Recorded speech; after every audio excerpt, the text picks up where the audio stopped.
Hello, and welcome back to our channel. Today, we're journeying back to the winter of 330 BCE, following the footsteps of Alexander the Great. Fresh from his victory at Gaugamela and having secured the immense riches of Susa, Alexander had his eyes set on the ultimate prize, Persepolis, the glittering ceremonial heart of the vast Persian Empire. But between him and his goal stood a formidable barrier, the rugged, snow-capped Zagros Mountains, and within those mountains, in a narrow, treacherous pass, a Persian nobleman named Ariobarzanes was preparing to make a desperate, heroic last stand.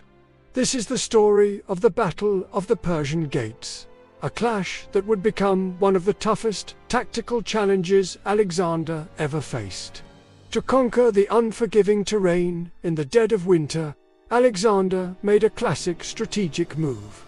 He split his army. He sent his trusted general, Parmenion, along with the heavy baggage train and the bulk of the cavalry, on a longer but safer road that went around the mountains. But Alexander, ever the man of action, chose a different path. He took a lighter, faster force, his elite Macedonian infantry, the fearsome companion cavalry, and his specialist archers and javelin men, and plunged directly into the mountain wilderness. This was the shortcut, a direct line to Persepolis, but it was fraught with peril. This route would lead them straight to a narrow choke point known as the Persian Gates. And there, waiting for them, was Ariobarzanes, the satrap of Persis. Ariobarzanes was no pushover. He was a brave and capable commander, fiercely determined to defend his homeland. He had gathered a respectable force, with ancient sources suggesting tens of thousands of infantry. More importantly, he had chosen his battlefield with brilliant tactical foresight. The Persian Gates was a defender's dream. Imagine a narrow gorge, flanked by towering, sheer cliffs. Ariobarzanes had made this natural fortress even stronger by building a stone wall across its narrowest point. His soldiers were positioned on the high ground, looking down into the pass. From this vantage point, they could unleash a storm of missiles on anyone foolish enough to try and force their way through. It was a perfect trap, designed to let a smaller army hold off a much larger one indefinitely. When Alexander and his advance guard marched into the pass, they walked right into this kill zone. Confident as ever, Alexander ordered an immediate frontal assault. But his hardened veterans, who had known little but victory, were met with a terrifying reality. A hailstorm of arrows, javelins, and massive rocks rained down on them from the cliffs above. The Macedonians, crammed into the narrow space, couldn't maneuver, couldn't climb the cliffs, and couldn't breach the wall under such withering fire. They suffered heavy casualties and were forced to fall back. For the first time in a long time, Alexander the Great had been stopped dead in his tracks.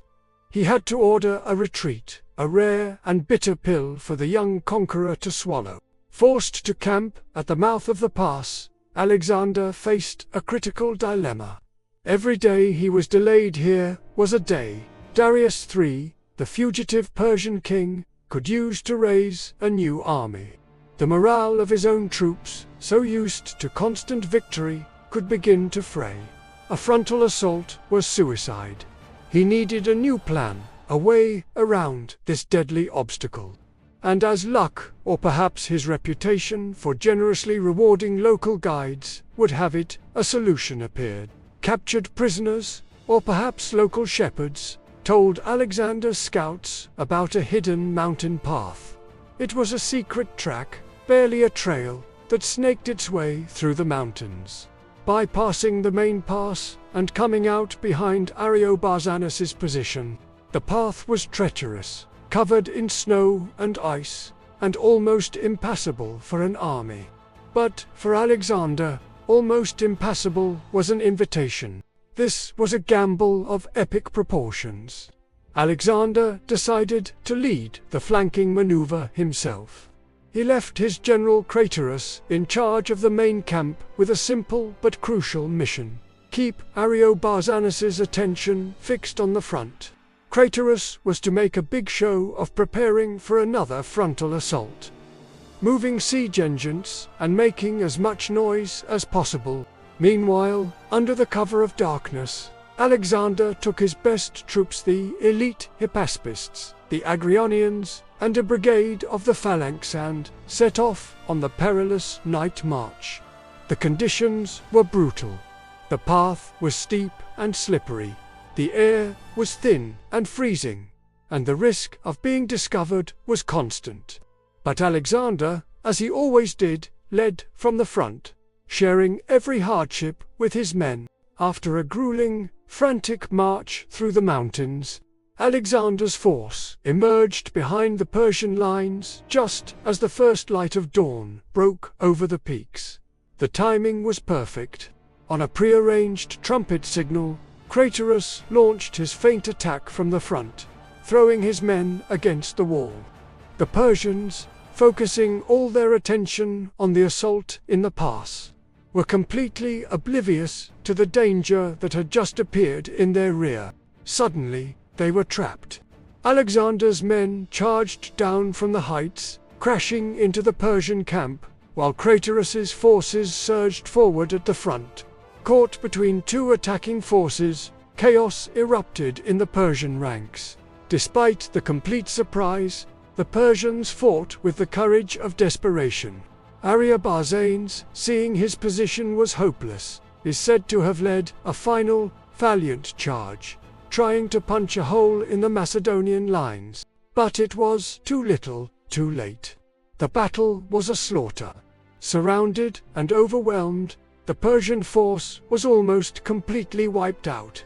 Ariobarzanes, with a handful of survivors, somehow managed to break through and made a mad dash for Persepolis. His desperate hope was to reach the city first and secure its treasury. But his heroic effort was in vain.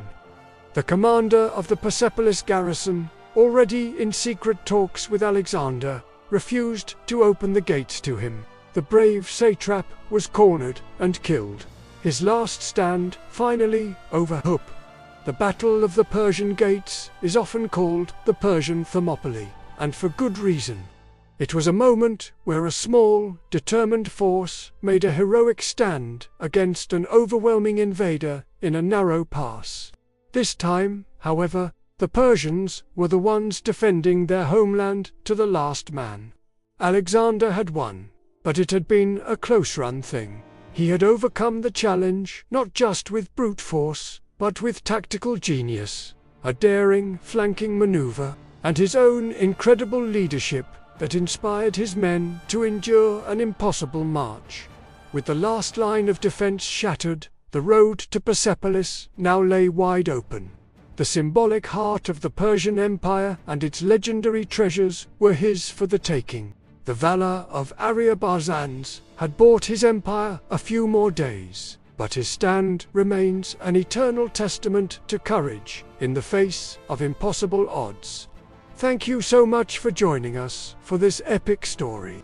If you enjoyed this journey into the ancient world, please hit that like button, subscribe to our channel, and ring the notification bell so you don't miss our next adventure. We'll see you in the next video.